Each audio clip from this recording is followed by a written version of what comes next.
2025年1月7日9时5分，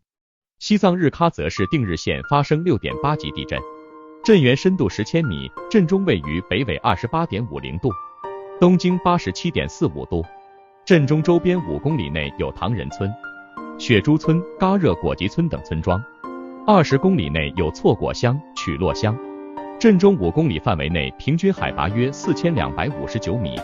在此次6.8级地震后，定日县又发生了多次地震。9时24分发生4.4级地震，9时31分发生3.8级地震，9时37分在定结县发生4.2级地震，9时43分在定结县发生4.1级地震，9时59分在拉孜县发生3.9级地震，10时04分在拉孜县发生3.0级地震。目前暂未收到人员伤亡的情况报告，当地正紧急联系各乡镇了解地震影响。定日县长所乡通来村有房屋倒塌，震感范围较广，定结县、拉孜县、萨迦县、昂仁县等地均有明显震感。抖音